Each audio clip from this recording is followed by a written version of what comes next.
Volume TV terlalu keras. Bayangkan suasana sore ketika ayah misalkan sedang asyik menonton berita dengan volume tinggi. Di sisi lain, ibu baru saja pulang kerja dan ingin tidur siang. Anak-anak ikut merasa terganggu karena sedang belajar. Hal sepele seperti suara TV yang keras sering jadi pemicu pertengkaran.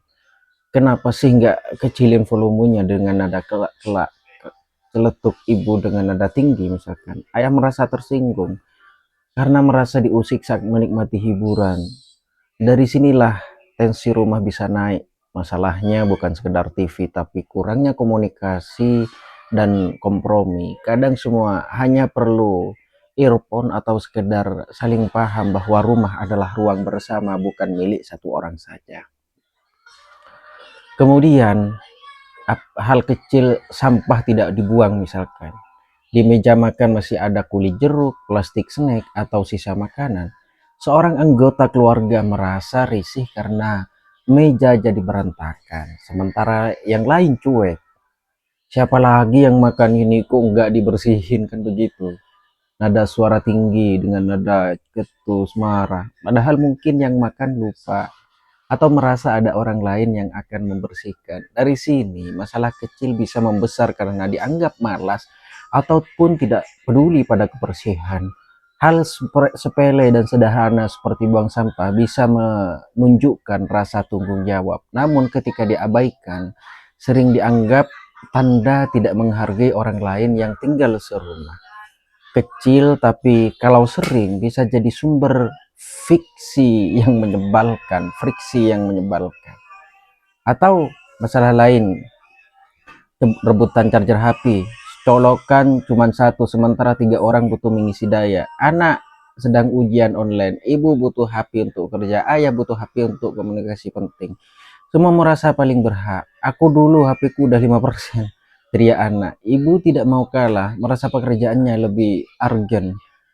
Jadi ayah ikut kesal karena merasa disepelekan. Dari charger saja bisa muncul drama rumah tangga, padahal solusi sepele seperti membeli terminal tambahan bisa menyelesaikan masalah masalah itu semua. Namun seringkali yang lebih mengemuka adalah ego masing-masing. Rebutan charger jadi simbol bagaimana keluarga kadang susah kompromi.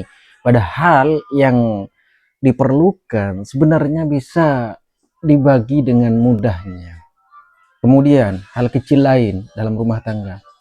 Pintu tidak dikunci, misalkan. Ada anggota keluarga yang selalu lupa mengunci pintu rumah atau kamar mandi. Satu kali lupa mungkin bisa dimaafkan.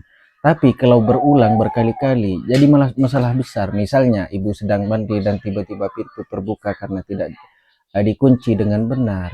Rasa malu dan jengkel bercampur jadi satu, atau ketika pintu rumah tidak terkunci, lalu ayah pulang kerja, merasa khawatir soal keamanan. Kenapa sih ceroboh banget kan begitu nanti keluarnya kata-kata. Bentak ayah misalkan. Bagi yang lupa dianggap sepele, tapi bagi yang lain ini masalah serius. Seringkali konflik kecil ini menumpuk karena tidak ada kesepakatan sederhana. Siapa yang terakhir harus cek pintu sebelum ditinggalkan misalkan. Apalagi persoalan sederhana yang sering mengguncang rumah tangga. Makanan di kulkas habis tanpa isi. Salah satu drama klasik di rumah misalkan makanan favorit yang sudah disimpan rapi di kulkas tiba-tiba hilang, lenyap. Si kakak sudah menandai donat dengan catatan kecil, jangan dimakan, tapi ternyata si adik diam-diam menghabiskan. Saat ketahuan, meledaklah emosi. Kenapa sih nggak bisa hormati barang orang lain kan begitu, teriak kakak. Bagi adik ini hal kecil, toh hanya makanan, tapi bagi kakak ini simbol penghargaan atas hak pribadi.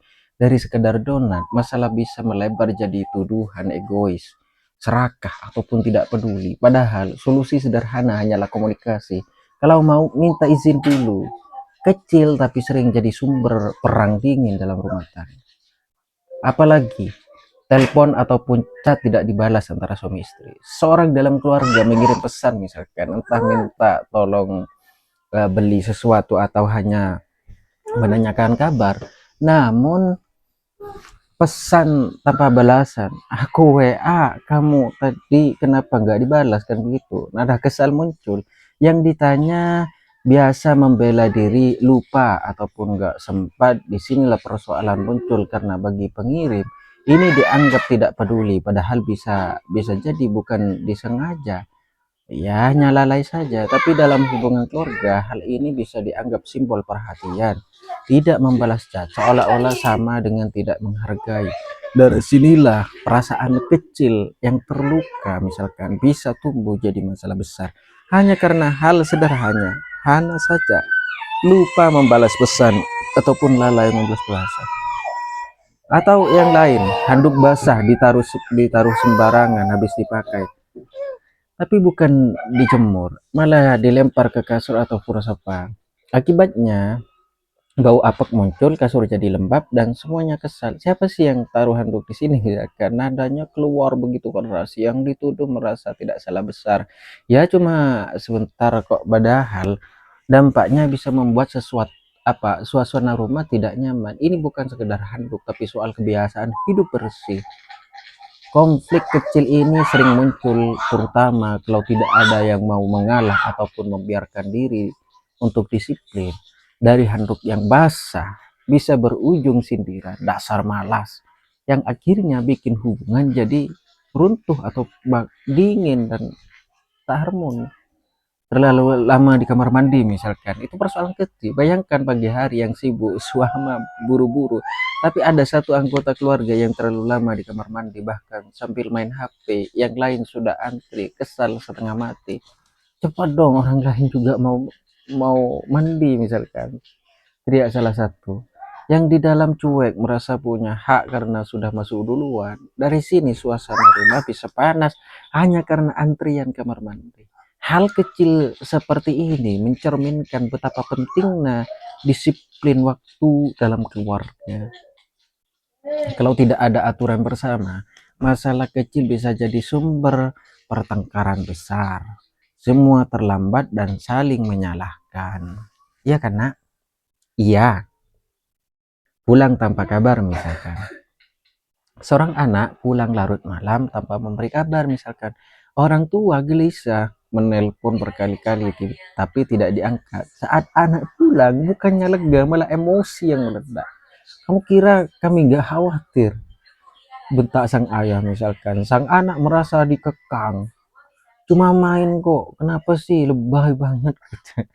Karena anak sekarang begitu. Dari sini konflik muncul. Masalahnya bukan sekedar jam pulang, tapi soal rasa dihargai.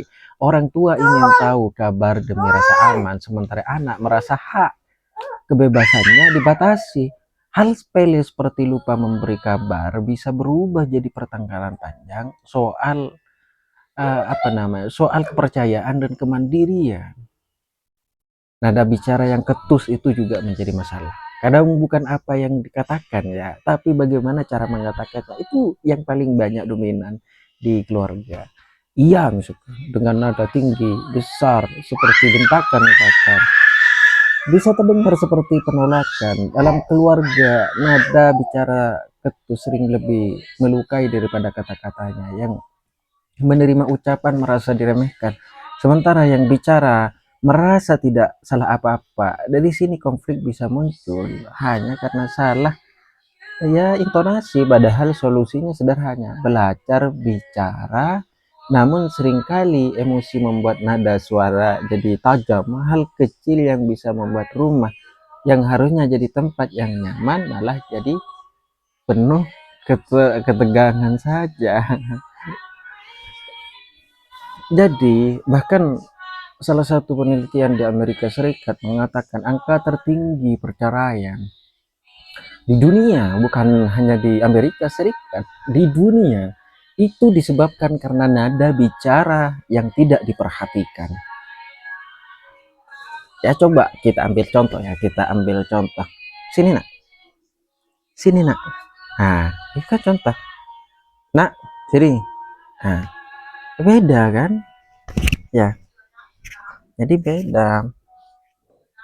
Hmm. Jadi nada bicara juga diperhatikan seperti itu. Misalkan seperti yang tadi bilang, iya Padahal itu bisa dianggap menyakitkan ketika nada bicaranya itu tidak sesuai. Maka nada bicara dalam suatu hubungan, terutama dalam keluarga, itu sangat diperlukan, sangat diperhatikan, harus diperhatikan. Oke, demikian dulu kali untuk kajian hari ini. Semoga bermanfaat dan bisa memberikan sesuatu yang berarti dalam kehidupan kita, terutama dalam menjalankan satu hubungan dalam keluarga.